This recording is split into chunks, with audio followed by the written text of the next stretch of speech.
If you can change these, then you're fluent. Now, of course, fluency means a lot of different things to different people. It's rather subjective, but what I will say is that if you can participate and you do well in today's lesson, this activity, then I think you are highly proficient when it comes to English, because I am going to test your skills with both grammar and vocabulary. And the way that we're going to do this is with some sentence transformations. And basically, this is an exercise in which I am going to give you a sentence, and then I'm going to give you a word, a key word, and I want you to use that word to make a new sentence that has the same meaning.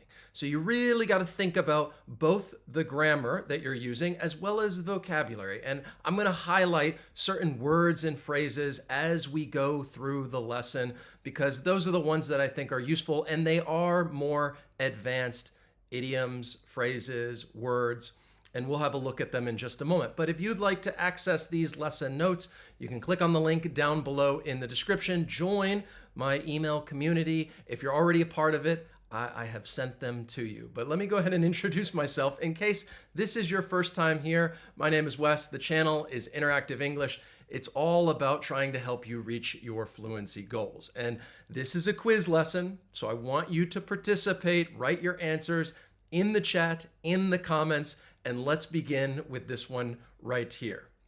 Your brother must try to accept that he'll never be an author. I want you to use the word terms to create this new sentence that has the same meaning as your brother must try to accept that he'll never be an author. Your brother must the fact that he'll never be an author. So I'm giving you part of the sentence, but I want you to use that word to finish the sentence so that it has the same meaning. And I see a lot of great answers. The answer is must come to terms with. Your brother must come to terms with the fact that he'll never be an author. And this is a great phrase, and that is the one that I want to highlight. To come to terms with something, it just means that you need to accept something, and typically you're having to accept something that is difficult or painful or unpleasant. And it's almost like you just have to face it. Yes, this is true, and I have to come to terms with this reality that I would not like to accept. So this is the sentence: your brother must come to terms with the fact that he'll never be an author. The next one, what do you think? Again, I want you to write your answers in the chat, in the comments.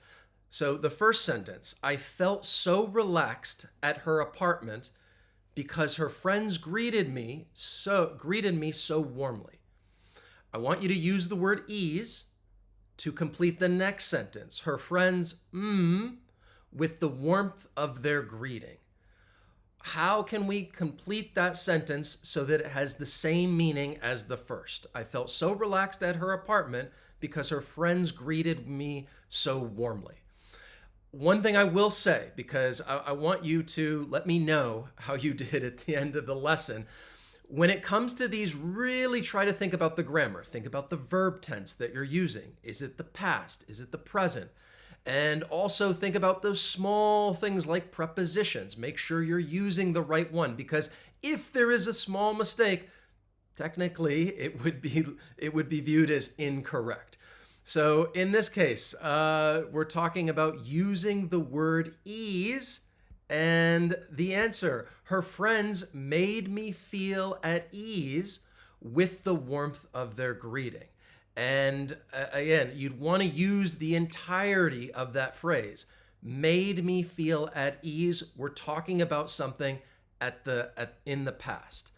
So this is the phrase that I want to highlight. If you make someone feel at ease, they have no worries. There's no awkwardness. You're able to make someone feel relaxed. Her friends made me feel at ease with the warmth of their greeting. Now, I will say, because I've seen it in the chat, there may be more than one way to answer these, because you can make someone feel at ease, or you could put someone at ease. I see some of those responses. If you were to say, her friends put me at ease with the warmth of their greeting, I think that's okay. That would work as well. Because when it comes to English, there are sometimes a variety of answers. There's more than one verb that you could use. In this case, both of them are collocations: to make someone feel at ease or to put someone at ease. I think either one works. How about this one? What do you think? My friend plays golf better than I do. I want you to use the word nearly. I am not as my friend, and create a sentence so that it has the same meaning as the first one. So again, if you're just joining, we're doing some sentence transformations. I want you to use, well, I'm testing both your vocabulary and grammar skills in order to do this activity correctly. So I want you to use the word nearly and create a sentence that means the same as my friend plays golf better than I do. The answer, hopefully what you're thinking, because I know these are a little longer, you got to type a little faster. I am not nearly as good at golf as my friend. You're not nearly as good as someone in this case. Excellent. I think a lot of you did pretty well with that one. So I want you to think about that phrase. You're not nearly as good at something as someone. And you could use this to express this idea when you're stating that one is not as good as the other when you want to compare the two. And I think this is often done when talking about people and their ability to do something. You're like, wow, I'm not nearly as good as my colleague at presenting, or I'm not nearly as good as my brother at surfing. And you're not nearly as good at something as someone. It's a great expression to know. The next one, let's keep it rolling. I had no problems at all during my trip to Italy. I want you to use the word plan and complete the next sentence so that it has the same meaning.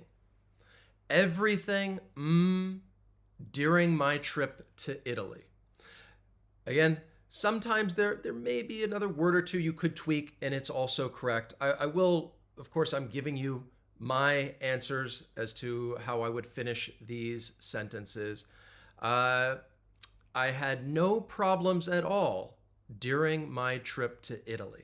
The other thing that I feel like is a little more challenging for you guys right now is that I'm giving you a little bit of time, but not too much. Some of these can really be a bit tricky, and often it may take people, even native speakers, it may take them some time to figure it out. It is a little bit of a puzzle, which is one reason I really like these exercises. So if we want to use the word plan and make it, give it the same meaning as the first sentence, I could say everything went according to plan during my trip to Italy. Went according to plan. Excellent. I think people did pretty well with that one. So the phrase that we're talking about, to go according to plan, in this case, this is finished. So we're going to use it in the past. It went according to plan. Keep that in mind. Again, these are some of the small nuances. But if you say that something goes according to plan, it just means it happens in the way that you intended. And you might say, oh yeah, everything went according to plan. Or I hope everything goes according to plan. So this is a great phrase to learn, to go according to plan. How about this next one right here? The heavy downpour brought their picnic to an abrupt end. I want you to use the word cut. They had to because of the heavy downpour. A lot of times I feel like you see that word, that key word, and you know the phrase that needs to go in there, and then it's just a matter of filling it in correctly. Like I said, using the correct grammar, and it may be something as subtle as the verb tense. Instead of being in the present, it should be in the past. So these are things to keep in mind when you want to make sure that the meaning is exactly the same. So we're going to use the word cut and create a new sentence that means the same thing as the heavy downpour brought their picnic to an abrupt end. what you could say is they had to cut their picnic short because of the heavy downpour. They had to cut their picnic short because of the heavy downpour. So again, though, you should include all of those words, to cut something short. In this case, we're cutting their picnic short because of the heavy downpour. So if you are cutting something short, or you need to cut short something, typically I feel like you're going to put that in between cut and short. To cut something short, it means you just have to stop doing it before it's finished. Maybe you don't have time, you run out of time. In this case, something, the heavy downpour, caused them to cut their picnic short. They had to cut their picnic short because of the heavy downpour. Excellent. What do you think? Do you think she was offended by what I said? I want you to use the word exception to come up with another question that really means pretty much the same thing. Do you think, remarks? Do you think, remarks? This one, I do believe, is a little trickier because you need to come up with the phrase that I'm looking for with the word exception. And then I'll give you a little bit of a hint. Keep in mind the preposition that you're going to follow it with. Do you think, remarks? We're going to use the word exception to come up with another question that means the same as, do you think she was offended by what I said? So the phrase, I'll go ahead and tell you the answer. And again, if you got it right, you can let me know by hitting that like button. But this one is definitely a little trickier. To take exception.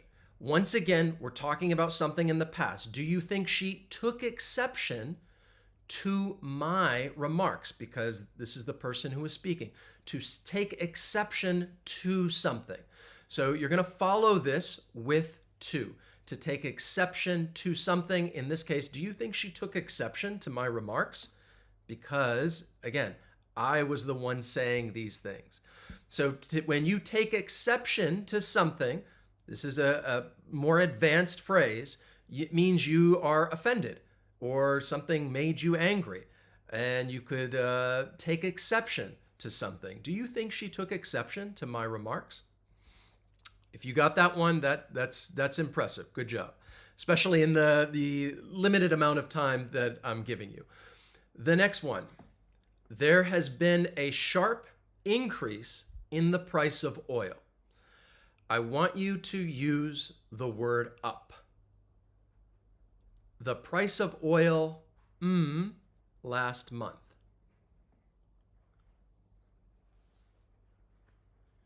What do you think? What could you use? So there has been a sharp increase in the price of oil. I want you to use up. Use a specific phrase so that it has the same meaning. This one, there is, I would say, in order to make it more accurate, there is a specific verb that I would use. And I know that one verb that everybody's thinking of right now is not the one that I'm thinking of. You could use it, but remember, we're talking about a sharp increase. So in order to make it a little more accurate, what verb could we use? Now, you could say something goes up, in which case it increases, but there's another verb that you could use to really represent a sharp increase. And that's why I keep saying that it'll make it a little more accurate.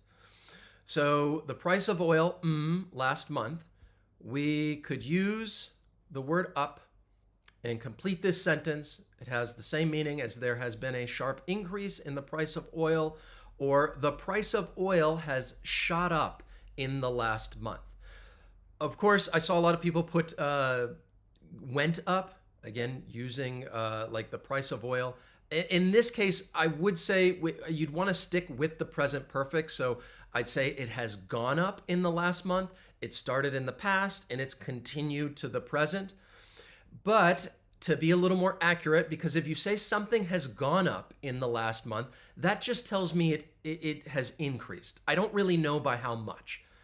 But in the first sentence, because it's a sharp increase, that's why I would say that shot up is a bit more accurate. Then you know that it is a sharp increase. The price of oil has shot up in the last month. And hopefully, as I've, going through and explaining this, it makes sense, the difference between saying something has gone up versus something has shot up. So if using shot up is just going to allow you to be a little more specific in this context. So if you say that something shoots up, there are multiple meanings for this. I'm sure you could probably think of some other meanings, but the one in our example, the meaning is to increase very quickly in size or amount. The price of oil has shot up in the last month. A lot of times you're going to hear this phrase when people are talking about prices, like, wow, prices have really shot up over the last year. These prices keep, they just, shooting up. So again, shoot up has multiple meanings, but in this case, we're talking about increasing quickly. And really, almost like all of a sudden. Maybe you weren't expecting it. How about this sentence? The company takes complaints seriously. I'm not giving you a lot. I want you to use the word saying to complete this sentence. It by the company. By the company. So there are quite a few missing words in here. There's an expression that I want to highlight, or a phrase that, and then you could complete the rest of the sentence. So one thing, to give you a little bit of a hint, the company takes complaints seriously. This sentence is the active. This is the active voice. The next sentence, well, now I am giving you more of a hint. You see that by the company. That is a bit of an indicator that you're going to write a sentence in the passive now. So you got to think of the expression and then finish writing the sentence in the passive. And I see that people are kind of you got the expression, you got the phrase, that especially the one that I want to highlight, but then how would you complete the rest of the sentence? It goes without saying. That is the phrase that we're talking about, using this word.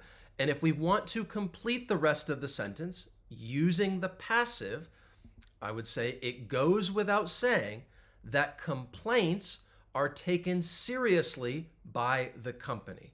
This is a sentence in the passive, and the opposite would be the active. The company takes complaints seriously, or it goes without saying that complaints are taken seriously by the company. So if you want to say or use the phrase, it goes without saying, that is the one that I want to highlight. Now, what I will say also is, again, this is a transformation exercise. It's used a lot on proficiency exams. Most of the time, you're going to use the active. As you can see, that it's a lot more concise. It's a little easier to just follow, understand, yeah, the company takes complaints seriously. But you may use the passive in certain instances. For example, like you want to highlight the actor in this case. So it goes without saying that complaints are taken seriously by the company. Not the actor, but in this case, complaints. You may use the passive, but it is a lot more, it's a lot wordier. So I don't think it is as often used, but a great phrase whenever you want to say that something is obvious, you could say it goes without saying. A lot of times I think people may use this phrase when they want to share their opinion about something, and you want to say that, well, your thought or your opinion, you think it's obvious. Well, it goes without saying that we should do this, or it goes without saying that this is probably going to happen. So in this case, we're talking about it goes without saying that complaints are taken seriously by the company. He became famous but it cost him his privacy. What do you think? His rise of his privacy. I want you to use the word expense. I think now that you see the keyword, you could probably think about the phrase that would go in there, and then it's just a matter, you know the vocabulary, then it's just a matter of figuring out the grammar that would go with it. So what do you think? His rise of his privacy. We're using the word expense. So our first original sentence, he became famous, but it cost him his privacy. His rise of his privacy. So I think you know expense, like at the expense. We're often going to follow that with of, at the expense of something. One other word that you would need to change in there in order to make it the same, famous, we're going to change that word, and instead we're going to use his rise to fame. His rise to fame came at the expense of his privacy. His rise to fame came at the expense of his privacy. And if you say that, well, to something, comes at the expense of something else, this is a way that, well, it embarrasses or harms someone or something, that you're basically losing something. And that's what makes it a little harmful or sometimes embarrassing. Something comes at the expense of something else. Like in our example, his rise to fame came at the expense of his privacy. What do you think? I think for that you guys are doing pretty good. I think especially identifying the vocabulary, these different phrases that I want to highlight, and then the other tricky part is using the grammar so that the sentence has the same meaning.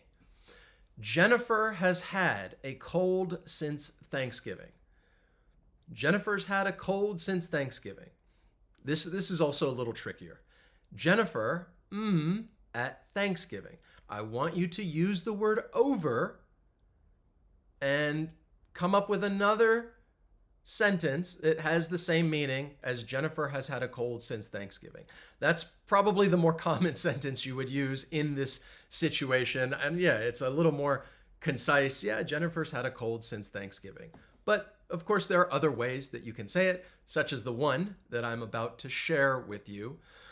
So I feel like, again, you probably could identify the phrase that I want to teach you. We're talking about over, to get over something, but you gotta use the grammar, because you can see has had, we're talking about the present perfect, started in the past, it's continued to now, and I would say Jennifer has not or hasn't gotten over the cold she caught at Thanksgiving. Now, you could say gotten or got, either one works. Both are used as the past participle. So I could say Jennifer hasn't got over the cold she caught at Thanksgiving. That works as well. But we are going to use that, the present perfect. And in this case, we're using the negative. She has not gotten over the cold she caught at Thanksgiving. All right, so to get over something, I feel like this is a phrase you probably know. I think it's pretty common. You're talking about getting better after an illness, or you're feeling better after something that has made you unhappy. A lot of times it's used in the context of being sick. Like in this example, Jennifer hasn't gotten over the cold she caught at Thanksgiving. Other times that you may use this phrasal verb is when talking about relationships. Somebody goes through a breakup and say, oh yeah, I haven't gotten over my ex. And that is another common time when you may come across, or people could use this phrasal verb, but the meaning is the same. You're trying to get better after an illness or just something that has made you unhappy. So this is a review of the different phrases that I wanted to highlight as we went through this. I told you we were testing both vocabulary and grammar. And if you want to get these lesson notes, check out that link down below in the description. I think these are not just useful phrases, I think they're fairly common.